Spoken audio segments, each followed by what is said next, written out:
Hello friends, good morning. This is Riya madam. তোমার কেমন আছো সকলে? আশা করি ভালো আছো। তো welcome to our educare family. তোমাদের সকলকে এডুকেয়ার ফ্যামিলিতে স্বাগত। তো আজকের ক্লাসটা ভীষণ গুরুত্বপূর্ণ হতে চলেছে, কারণ আগের দিন তোমাদেরকে আমি ফাইনাল সাজেশন দিয়েছিলাম। কিছু প্রশ্ন প্রোজের উপরে কিছু প্রশ্ন দিয়েছিলাম, যেগুলো করলে তোমাদের আর পরীক্ষার জন্য কোনো সাজেশনের প্রয়োজন নেই। কিন্তু আজকে আমি ভীষণ স্পেশাল একটা জিনিস নিয়ে এসেছি। সেটা হচ্ছে আগের ক্লাসে যে কোশ্চেনগুলো আমি দিয়েছিলাম, সেই কোশ্চেনের আজকে আনসারগুলো আমি দেবো। তাহলে তোমাদের আনসারের জন্য আর কোনো রকম কোনো প্রবলেম ফেস করতে হবে না, কারণ আজকে আমি আনসারই দিয়ে দিচ্ছি। তো চলো এই সমস্ত কথা বাদ দিয়ে আমরা আগে কম্পিউটার স্ক্রিনের দিকে যাই, আনসারগুলো দেখে নিই। তো চলো লেটস স্টার্ট।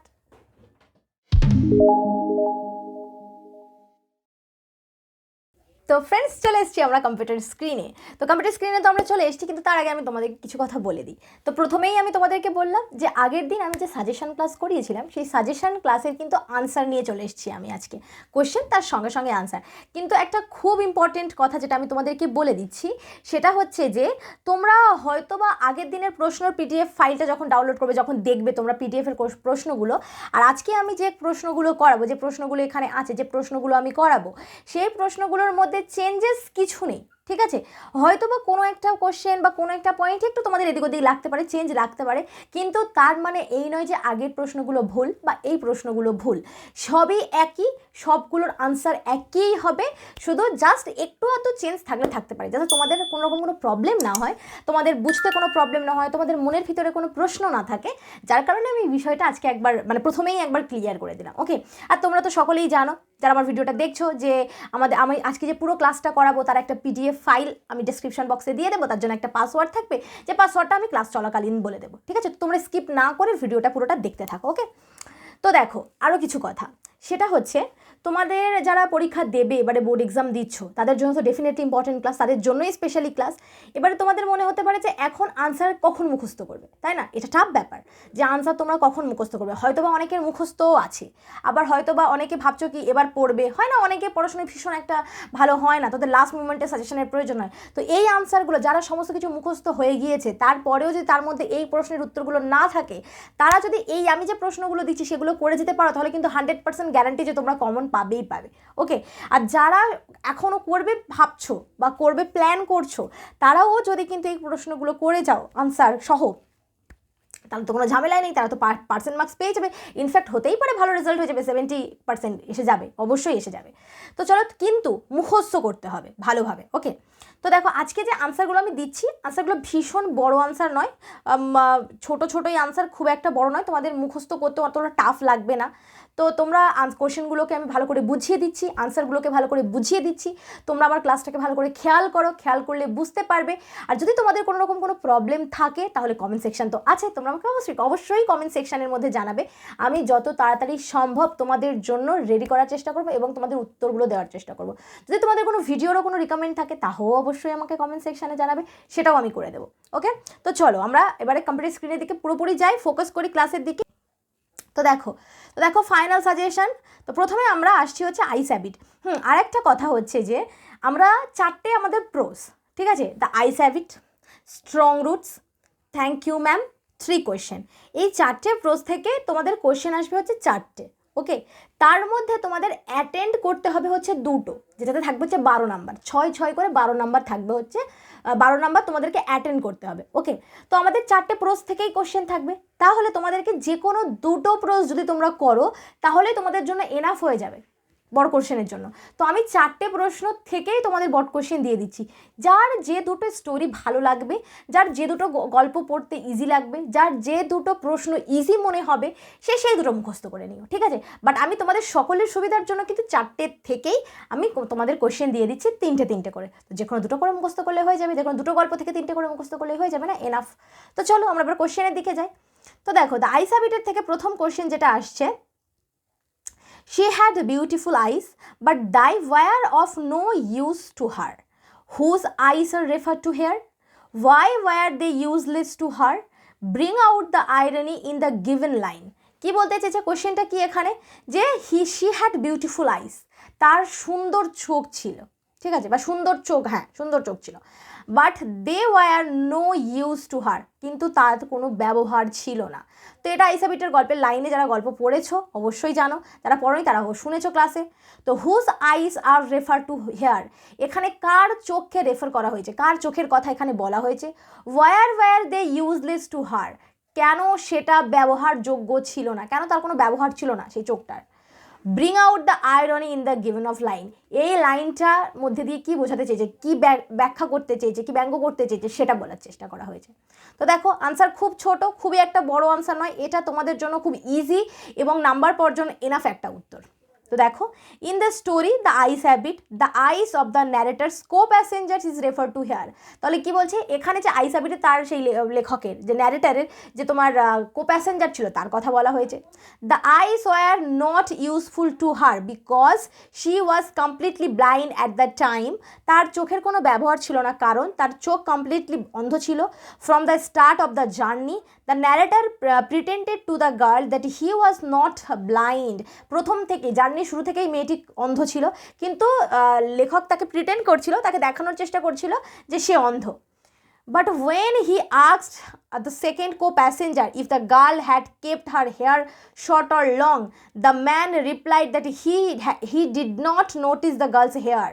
তাহলে তারপর কি হলো, যখন সেকেন্ড প্যাসেঞ্জার উঠলো ট্রেনে তখন উনি কী করলো, সেকেন্ড প্যাসেঞ্জারকে জিজ্ঞাসা করছিল যে তার চুলটা কেমন ছিল, লং ছিল নাকি শর্ট ছিল, তখন সেই সেকেন্ড প্যাসেঞ্জার কি বললো যে সে খেয়াল করেনি সেটা।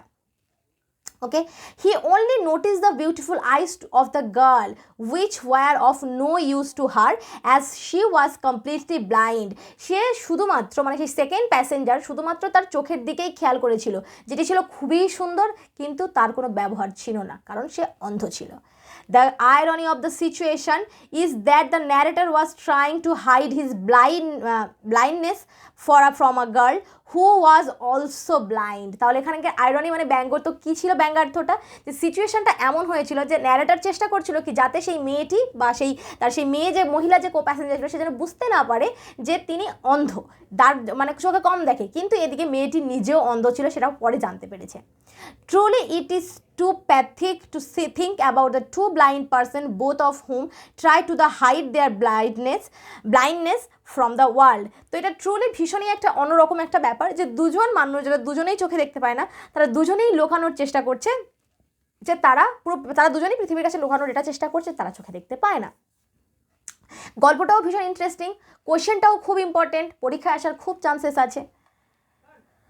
তো চলো নেক্সট কোয়েশ্চেনের দিকে যাই আমরা।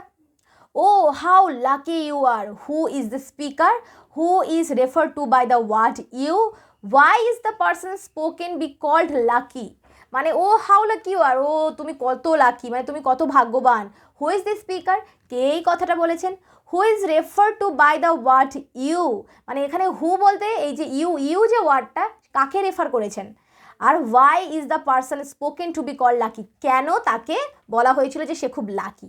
তো চলো, the girl with whom the narrator of Ruskin Bond's story The Ice Habit met on the train said this, মানে গার্ল কাকে বলেছিল, ন্যারেটারকে বলেছিল রাস্কিন বন্ডের লেখা আইস হ্যাবিট গল্পের মধ্যে যেখানে তারা ট্রেনের মধ্যে দেখা হয়েছিল সেখানে বলেছিল, মানে মেয়েটি কাকে বলেছিল, ন্যারেটারকে বলেছিল যে আপনি খুব লাকি। কেন লাকি সেটা পরে জানতে পারবো, আমরা সকলে জানি যে কেন লাকি বলেছিল।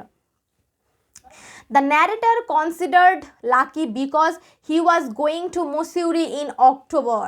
কারণ ন্যারেটর লাকি বলছিল কারণ তিনি এই অক্টোবর মাসে মুসৌরিতে যাচ্ছিল। And he will enjoy the beauty of the hills there, এবং সে সেখানকার সেই পাহাড়ের যে সৌন্দর্যতা আছে সেটাকে উপভোগ করতে পারবে। The narrator agreed October was the best month of visit this hills. তো ন্যারেটারও সেটাকে এগ্রি করেছিল যে সত্যিই অক্টোবর মাসটা খুব সুন্দর সে পাহাড় দেখতে যাওয়ার জন্য। হি recalled his memories and said at the time he hills the covered with wild dahlias and the warmth of the sun is enjoyable. The place remain free from the tourists. It is very nice to sit by the long fire and have some brandy.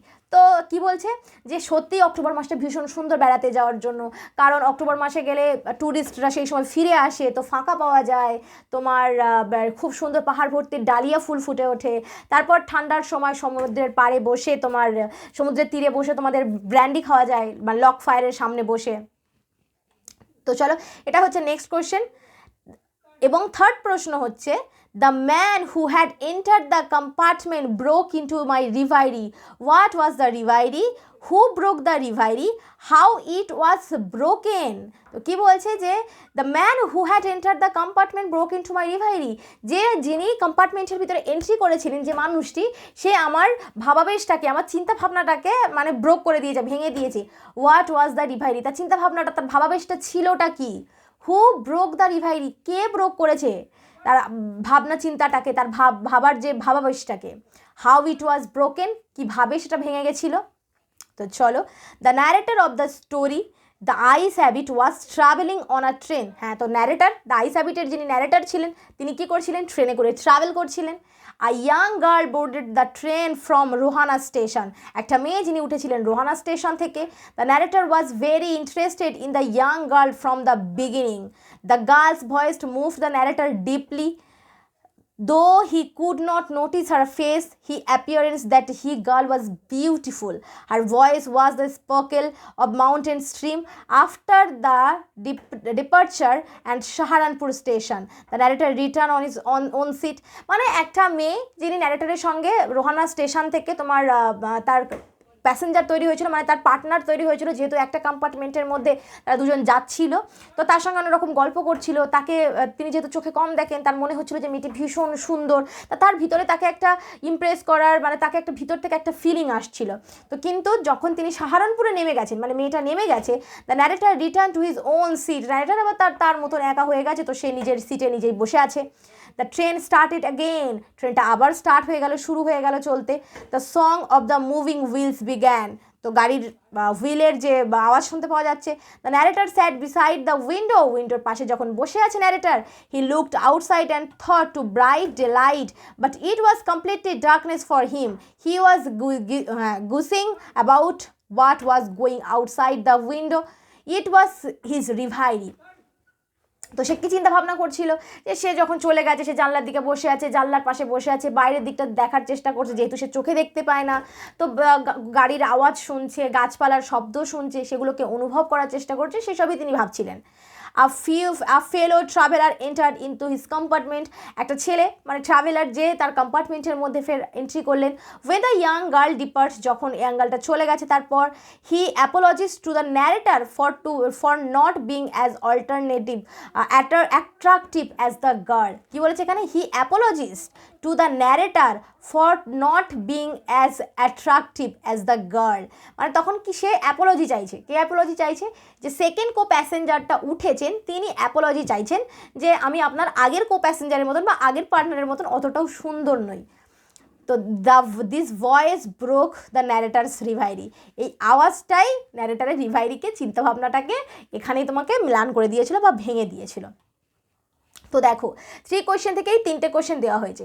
তোমরা যদি এই 3টে কোয়েশ্চেনের answer মুখস্থ করে যেতে পারো, তাহলে তোমাদের জন্য ভীষণ ভীষণ ভীষণ ভালো হতে চলেছে, কারণ তোমরা 3টের মধ্যে কমন তো ডেফিনেটলি পেয়ে যাবে। ওকে, এবং খুবই ভালো আনসার, খুবই শর্ট আনসার, খুবই সহজ ভাষায় লেখা এই উত্তরটা, ঠিক আছে? তো কোনো রকম করে যদি ভাষা বুঝতে, আমি আবারও বলছি, কোনো রকম করে যদি ভাষা বুঝতে প্রবলেম হয়, তাহলে অবশ্যই তোমরা আমাকে জানাবে।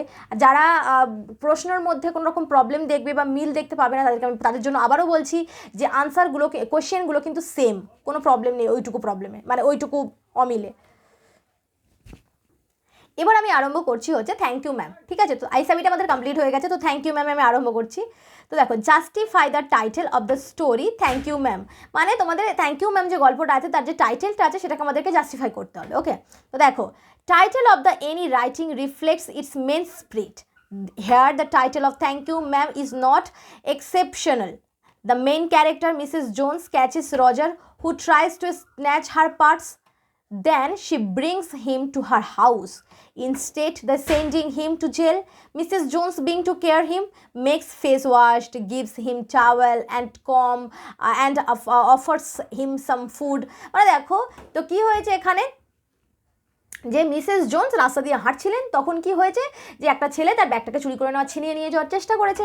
তারপর কি হলো, তিনি সেই ছেলেটাকে কোনো পানিশ না করে একটু বকাঝকা করে তাকে নিয়ে বাড়ি গেছে, গিয়ে তার মুখ ধুইয়েছে, তাকে খাওয়া দিয়েছে, তারপর তার তোমার কম করিয়ে দিয়েছে, টাওয়েল দিয়েছে, তো এই সমস্ত কিছু করেছে তার জন্য, ঠিক আছে।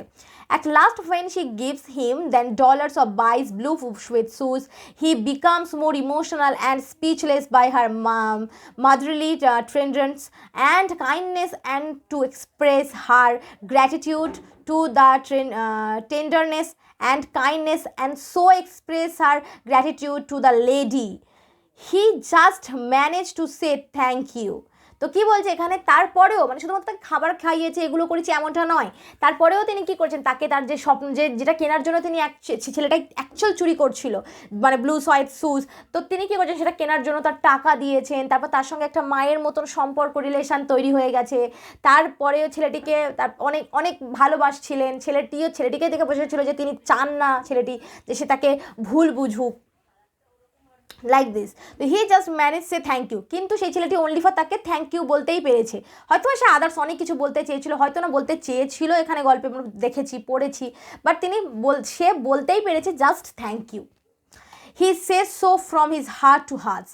So in all respect the title is very much apt. তো এই হচ্ছে title of justify of the title, ছোটোর উপরে কমপ্লিট, খুব সুন্দর। I wanted a pair blue suede shoes. What reply did the speaker did get? How did the speaker react to this? তো কি বললো যে আমি পেয়ার মানে এক জোড়া ব্লু হোয়াইট শুজ চাই, ঠিক আছে, চেয়েছিল, যার কারণে চুরি করেছিল। What reply did speaker did get, কি রিপ্লাই দিয়েছিল speaker? How did the speaker react to this, এবং স্পিকার কীরকমভাবে রিয়াক্ট করেছিল এর উপরে। While the boy was said that for a pair of shoes he did it, then the woman asked him he did not have to snatch her purse for a pair of shoes only, he could have asked it to her. মানে কি বলছে যে তোমার এটা উচিত হয়নি যে শুধুমাত্র দুজোড়া ব্লু মানে পেয়ার অফ শুজের জন্য তোমাকে চুরি করতে হলো, ছিনতাই করতে হলো, এটা তুমি আমাকে বলতেও পারতে বা আমাকে জিজ্ঞাসাও করতে পারতে। Then the boy was washing his face after he had dried his face, not knowing what to do next, he dried it again. He turned around and wondering what next. The door was open but he could not run. তারপর কি করলো, সে তার মুখটাকে ধুলো, তারপর সে মুখটাকে মুছলো, কিন্তু সে বুঝতে পারছিল না যে সে কী করবে। তার কারণে কি করলো, সে আবার মুখটাকে শুকনো করলো বা মুছলো, তারপরে সে দেখলো যে দরজা খোলা আছে, বাট সে দৌড়ালো না বা পালালো না। নেক্সট কোয়েশ্চেন দেখো, he did not trust the woman and mistrust who is here, who is the woman, why did not be mistrust, মানে সে চায় না যে তাকে ভুল বুঝুক তিনি। তো এখানে কার কথা বলা হয়েছে এবং ওমেনটা কে ছিলেন, ওয়াই ডিড নট মানে সে কেন চায় না যে তাকে ভুল বুঝুক। হি রেফার্স টু হেয়ার রজার, মানে এখানে রজারকে বলা হয়েছে, রেফার করা হয়েছে, and the woman is Mrs Jones, এবং সেই মহিলাটি ছিলেন হচ্ছেন Mrs Jones. On one night, Mrs. Jones was returning home at 11 o'clock. A boy named Roger ran up behind her and tried to snatch her purse. Knowing that the boy Roger, his maid offense, Mrs. Jones brought him to her home. She then asked the boy to clean his face in the sink. Mrs. Jones offered him coca, limca beans and ham. She also cut him a half of her 10-cent cake. Finally, Mrs. Jones gave him $10 to buy blue suede shoes. She then asked Roger not to make such mistake of latching of anyone's purse and behaves himself. Thus, he made the boy understand achieve something by hard work, not by devilish like. Though Roger was wrong, she did not hate him. Roger was amazed at the kindness of Mrs. Jones and touched by her motherly affection, so he did not want to be mistrust. তো কি হয়েছে, কেন তাকে mistrust করতে চাইনি, পুরোটা আমরা তো রিডিং পড়ে নিলাম, আমি পড়িয়ে দিলাম, কারণ আগে আনসারের মধ্যে কিছু মিল আছে এর মধ্যে। কারণ দেখো, রজার চুরি করছিল, বাট তাকে বকলো না, মারলো না, ধরলো না, তাকে বাড়ি নিয়ে গেলে তাকে আরও বড় যত্ন সহকারে বড় কিছু ভালোবাসলো। তো কি হয়, সে কখনো চায় তোমাকে সঙ্গে যদি কেউ তুমি ভুল করেছো তার সঙ্গে, অন্যায় করেছো তার সঙ্গে, তার সত্ত্বেও তুমি ভালোবাসছে, তোমাকে বোঝাচ্ছে, তোমার কেয়ার করছে, তো কে চাইবে যে আমি আর দ্বিতীয়বার এই ভুলটা করি, কেন চাইবে যে আমাকে ভুল বুঝুক। তো টোটাল বিষয়টা এখানে লেখা আছে ইংলিশে। তো চলো থ্যাংক ইউ ম্যাম, আমাদের হয়ে গেছে, স্ট্রং রুটসের দিকে যায়। In fact I would say mind was very secure childhood materially and emotionally. তার ছেলেবেলাটা ছিল খুবই সিকিউর, মানে খুবই নিরাপদ মানসিকভাবেও আর হচ্ছে আবেগগতভাবেও। Whose childhood refer to here, কার চাইল্ডহুডকে এখানে রেফার করা হয়েছে। How was his childhood secure, কীভাবে তার ছেলেবেলাটা সিকিউর ছিল। Describe the people who secured his childhood, মানে তাদের কথা বলো যারা তার চাইল্ডহুডকে সিকিউর করেছিল। In the above statement extracted from strong roots, the childhood of Dr. APJ Abdul Kalam is referred to here. তো এখানে এপিজে আব্দুল কালামের কথাই বলা হয়েছে, রেফার করা হয়েছে। কালাম's family belonged to middle class Tamil family and his father had not much wealth, but Kalam got all necessary items like food, medicine and clothing as per his requirement. কিন্তু Kalam's father middle class family থেকে belong করে, তাদের বেশি কিছু ছিল না, মানে ভীষণ কিছুর অধিকারী ছিল না, কিন্তু তার ছেলেবেলাটা খুবই সিকিউর ছিল, কারণ তার যখন যেটা প্রয়োজন হয়েছে ওষুধ, খাবার, পোশাক সমস্ত কিছুই তিনি পেয়েছেন সময়েই। Kalam's father used to live a very simple life and used to avoid to all initial comforts and luxuries. তো কালামের বাবা খুব লাক্সারি উনি করতেন না, উনি অ্যাভয়েড করতেন এগুলো। ওনার এসেনশিয়াল যে জিনিসগুলোর প্রয়োজন, যেগুলো ছাড়া উনি থাকতে পারবেন না, উনি সেগুলোই ব্যবহার করতেন। Kalam's childhood days were full of happiness and he did not face emotional disturbance or material want as a house this time. So he had considered his childhood secure. সে লাইফে মানে ছোটোবেলাতে কখনো খারাপ কিছু দেখেনি, খারাপ কিছু ফিল করেনি, তার লাইফটা খুব এনজয়েবল ভেবে কেটেছে, যার কারণে তিনি ভাবতেন যে তার ছোটোবেলাটা খুবই ভালো কেটেছে। Kalam's father Joinul Abedin and his mother Ashiamma secured his childhood to great extent. এবং কালামের বাবা মা মানে জয়নুল আবেদিন এবং হচ্ছে আশিয়াম্মা, তারা দুজনেই মিলেই কালামের এটাকে চাইল্ডহুডটাকে অনেক সিকিউর করেছেন। Our locality was predominantly Muslim. Who is the speaker? How does the speaker describe the locality? What the picture communal harmony to you find the description? তো কি বলছে, মানে তাদের লোকালিটিটা ছিল হচ্ছে স্বাভাবিকত বেশিরভাগভাবে সেটা মুসলিম এলাকা ছিল। তো কে এই কথাটা বলেছেন আর লোকালিটিটা কীভাবে ডিসক্রাইব করেছে এবং কি ছবি ফুটিয়ে তোলা হয়েছে, তো সেটাই কোয়েশ্চেন করেছে। দেখো, the speaker is doctor APJ Abdul Kalam. APJ Abdul Kalam কথাটা বলেছেন। The writer of the pieces strong roots, the locality where Kalam lived was predominantly Muslim. Many Hindus family lived there amicably with their Muslim neighbours, মানে সেখানে সেটা মুসলিম এলাকা হলেও বা সেখানে অনেক হিন্দু ফ্যামিলি বসবাস করতো এবং তারা প্রতিবেশীর মতো বসবাস করতো। There was a great Shiva temple in the locality, সেখানে একটা অনেক বড় শিবা টেম্পল ছিল। The temple made Rameswaram very famous to pilgrims, সেই টেম্পলটা রামেশ্বরমকে খুব ফেমাস করতো। It was about a 10-minute walk from Kalam's house. এটা কালামের বাড়ি থেকে 10 মিনিটের হাঁটা পথ ছিল। There was a very old mosque in their locality too. Kalam used to get there with his father for evening prayer. A great picture of communal harmony we find in the description of Kalam's autobiography. Hindus and Muslims lived together amicably. The Shiva temple and the old mosque were situated are same locality. Though Pakshi Lakshmana Shastri and Kalam's father belonged to different religions, they were close friends and discussed spiritual matters. So there was no discrimination among religions. তো সেখানে তারা হিন্দু মুসলিম সবাই মিলে বসবাস করতো, কিন্তু তারা প্রতিবেশীর মতো থাকতো, তাদের মধ্যে কোনো রকম কোনো ঝগড়া মারামারি হিংসা এরকম কোনো থিং ছিল না। বরং সেখানে একটা রামেশ্বরম একটা মন্দির ছিল, যে মন্দিরটা রামেশ্বরমকে বিখ্যাত করে তুলছিল, ফেমাস করে তুলছিল। এবং সেখানে যে পণ্ডিত ছিল সেই মন্দিরের পক্ষ্মী লক্ষ্মণা শাস্ত্রী, তিনি ছিলেন কালামের বাবার জয়নুল আবেদিনের একজন খুব ভালো বন্ধু এবং তারা স্পিরিচুয়াল ম্যাটার নিয়ে দুজনে ডিসকাসও করতেন। তো চলো লাস্ট কোয়েশ্চেন এপিজে আব্দুল কালাম থেকে। What is the relevance of prayer according to Joinul Abedin? In this childhood, Kalam went to nearest mosque for evening prayer with his father but could not understand the Arabic chanting of the prayer. At that time, he was totally convinced that his prayer directly reached the God. However, when he became old enough to ask the relevance of prayer to his father replied that was mysterious prayer. She said that prayer was communion to her inner spirit. Through prayer, one could become a part of universe, transcending his body. Prayer enables the man to go beyond the age, wealth, earthly possession, caste or creed, everything. মানে তার মানে প্রেয়ারের যে একটা ছিল, relevance একটা matter ছিল সেটা বোঝার চেষ্টা করেছিল, সেটা কোশ্চেন করেছিল। তো এই কোশ্চেনের সঙ্গে তোমাদের আগের কোশ্চেনে একটু প্রবলেম লাগতে পারে, বাট আনসার দুটোরই সেম হবে। ওকে, তো প্রেয়ারের যে একটা রিলেভেন্স ছিল সেটাই মানে বাবা, কালামের বাবা বুঝিয়েছেন হচ্ছে কালামকে, ঠিক আছে।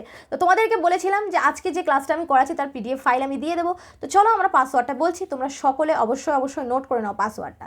তো পাসওয়ার্ড হচ্ছে SSPR19, মানে হচ্ছে SSPR19, এটা হচ্ছে পাসওয়ার্ড। তো তোমরা অবশ্যই ডাউনলোড করার সময় চাইলে এই পাসওয়ার্ডটা দেবে। আর আজকের ভিডিওটা যদি ভালো লাগে তাহলে অবশ্যই লাইক, কমেন্ট আর শেয়ার করতে ভুলবে না, স্পেশালি কমেন্ট করতে ভুলবে না। প্রবলেম থাকতেই পারে, তোমাদের এক্সাম এসে গেছে, তো অবশ্যই মনে করে কিন্তু কোনোরকম কোনো প্রবলেম থাকে, যদি আমার মধ্যে কোনো প্রবলেম থাকে কমেন্ট করতে ভুলবে না। তো চলো লাস্ট স্টোরিটা আমাদের বাকি আছে সেটা আমরা শুনে নিই, তার কোয়েশ্চেনগুলো দেখে নিই। তো 3 question, you have already been answered, who is the speaker, how was the already answered, মানে তুমি অলরেডি তোমার উত্তর পেয়ে গেছো, কে এই কথাটা বলেছে আর কীভাবে উত্তর পেয়েছিল। The hermit is the speaker of the above statement taken from 3 questions written by Leo Tolstoy. তো লিও টলস্টয়ের লেখা যে গল্পটা ছিল 3 কোয়েশ্চেন, তার যে সেই গল্পে হার্মিট যিনি ছিলেন তিনি এই কথাটি বলেছেন। The hermit explained to the jar that he had not pitied the weakness of the hermit and dug the beds for him. Sorry. He would have returned in his own way and bearded man would kill him. Then he would repent for his doings. So the most important time was when he was digging the beds. তো কী ছিল most important time হচ্ছে যে যখন সেই অসুস্থ মানে কী বলে আহত মানুষটা দৌড়ে আসছিল, এসে যখন তার কাছে হেল্প চাইছিল, সে হেল্প করছিল। তো তার জন্য মোস্ট ইম্পর্টেন্ট সময় হচ্ছে যখন সে মাটি খুঁড়ছিল। সে যদি ওখানে মাটি না খুঁড়তো তাহলে তো সে করতে পারতো না তার হেল্পটা, তো সেটাই ছিল most important time. The hermit was the most important man at the time and to do good for him was his most important business. After some time when he wounded man came towards him, he was the most important man. এবং যখন সেই মানুষটা ছুটে এসেছে তার দিকে, তো সেটাই ছিল তার, সেই মানুষটাই ছিল তার জন্য সবথেকে গুরুত্বপূর্ণ মানুষ। Because if he did not attend him, যদি তিনি তাকে অ্যাটেন্ড না করতো, he would die, সে মারা যেতে পারতো। and to do God to him his most important business, এবং সেটা তার জন্য সবথেকে গুরুত্বপূর্ণ কাজ ছিল। so the most important time is now when he have any power and the most important person is with whom you are and to him good is the most important affair. Here comes someone running, who is the speaker? তো একজন hair কাম someone running, মানে কেউ একজন দৌড়ে আসছে এখানে। হু is the speaker, কে এই কথাটা বলেছিল। হু কেম রানিং, কে আসছিল দৌড়ে। হোয়াট হ্যাপেন দেন, তারপর কি ঘটেছিল। What did the tsar do not tend to wounded man or how did the tsar nurse the wounded man. এই দুটো একই আনসার হবে, লাস্টের দুটো একই কোশ্চেন, তোমাদের এই দুটো দিতে পারে, দুটোর মধ্যে যে কোনো একটা পড়তে পারে এক্সামে, দুটো লিখলেই একই উত্তর লিখতে হবে। ওকে, তো দেখো, the hermit is the speaker of the above statement taken from 3 questions written by Leo Tolstoy. তো এটা অবশ্যই তোমরা জানো 3 কোয়েশ্চেন লিও টলস্টয় লেখা সেখান থেকে নেওয়া হয়েছে, এবং কথাটি হারমিট বলেছিলেন। A bearded man came running towards the hermit and the jar, মানে জারের দিকে সেই বিয়ার্ডেড ম্যানটা দৌড়ে আসছিলেন। The wounded man fainted on the ground and the tsar and the hermit saw a large wound in his stomach, it was bleeding profusely. Then the jar started to nurse the wounded man with the help of the hermit. The jar bandaged the wound with his own handkerchief and the towel of their hermit, but blood did not stop flowing, so he washed and rebandaged the wound several times. At last the blood ceased flowing and the man gradually revived. The jar gave him some fresh water to drink and with the hermit's help carried the wounded man into the hut and laid him on the bed. তো কি বললো, তারা দুজন কাজ করছিল, সেখানে একটা অসুস্থ মানুষ, আহত মানুষ দৌড়ে এলো, তারা দুজন তাকে কিভাবে নার্সিং করলো সেটা বোঝানো হয়েছে। যে প্রথমে তার ক্ষতস্থান থেকে পরিষ্কার করছিল, বাট সেখান দিয়ে ব্লিডিং হওয়া বন্ধ হচ্ছিল না, সে তার হ্যাঙ্কারচিপ দিয়ে পরিষ্কার করলো, তারপর তার ওই হারমিটের তোয়ালে দিয়ে করলো, তারপর দুজন মিলে তাকে ঘরে নিয়ে গেলো। এই পুরো বিষয়টা ইংলিশে লেখা আছে, তোমরা পড়লে বুঝে যাবে, অতটাও টাফ নয়। দেখো, forgive me who is the speaker, was did say so, how did the gate forgiveness, আমাকে ক্ষমা করো, কে কথাটি বলেছিলেন, কেন বলেছিলেন এবং কিভাবে ক্ষমা করলেন। The wounded man is the speaker of the above statement extract from 3 questions written by Leo Tolstoy. The bearded man was an enemy of Jar because the Jar executed his brother and seized his property. For his, he wanted to take revenge by killing him on his way back from the hermit, but the Jar nursed his wound, made his bodyguard. By his bodyguard. With the Jar's help, he got back his own life. Then the wounded man asked for forgiveness. However, there happened to প্রথমে এটার মানে বলে দিই, এটা কি বলতে চাইছে যে বিয়ার্ডেড ম্যান ছিল অ্যাকচুয়ালি জারের শত্রু। তিনি অ্যাকচুয়ালি প্ল্যান করেছিলেন জারকে হত্যা করার জন্য, কিন্তু জারের বডিগার্ডের দ্বারা তিনি আহত হয়ে গেলেন। বাট যাকে তিনি মারার চেষ্টা করেছিলেন সেই জারই তাকে সেবা শুশ্রূষা করে সুস্থ করে তুলেছেন, তাই ফরগিভনেস চেয়েছিলেন। However, there happened to reconciliation between the jar and the bearded man. The bearded man promised that he would serve him as his most faithful slave and would did his sons to do same. The jar also promised that he would send his physician and attend to wounded man after returning his property. তো তিনি আহত লোকটি কি promise করেছিল যে আমি সারা জীবন আপনার খুব বিশ্বস্ত একজন চাকর হয়ে থাকবো এবং আমার ছেলেরাও। আর রাজা কি করেছিল, তার সমস্ত প্রপার্টি যেগুলো সিজড করা হয়েছিল তো সেগুলোকে রিটার্ন করে দেবে। তো দেখো এই হচ্ছে কোশ্চেন। আশা করি তোমরা সকলে বুঝতে পেরেছো কোশ্চেনটা। তো কোশ্চেন আনসার সমস্ত কিছু আমি একসঙ্গে দিয়ে দিয়েছি। তবু যদি কেউ আমার আগের ভিডিওটা দেখতে চাও তাহলে অবশ্যই মানে এর সঙ্গে যে ভিডিওটা অ্যাটাচড আছে তাহলে অবশ্যই তোমরা উপরে দেওয়া আই বাটনে ক্লিক করবে। ওকে, তো চলো, আর যদি আজকের ভিডিওটা ভালো লাগে তাহলে অবশ্যই লাইক কমেন্ট আর শেয়ার করতে ভুলবে না, সাবস্ক্রাইব করতে তো ভুলবেই না। আর তোমরা এভাবেই ভিডিও আমার দেখতে থাকো। আমি কিন্তু এরকম পরীক্ষা উপলক্ষে অনেক রকমের ভিডিও আনছি, কারণ তোমাদের পরীক্ষা এসে গেছে খুব কাছাকাছি। তো তোমাদের জন্য ইম্পর্টেন্ট প্রশ্ন দেওয়াটা ভীষণ জরুরি। আমার পরের ভিডিওটা ফলো করলে তোমরা কবিতা থেকে ড্রামা থেকেও পেয়ে যাবে সমস্ত রকম সাজেশন। তো সবাই ভালো থাকবে, এটা ফলো করবে, মুখস্থ করা শুরু করে দাও। তো সবাই ভালো থাকবে, টেক কেয়ার, বাই।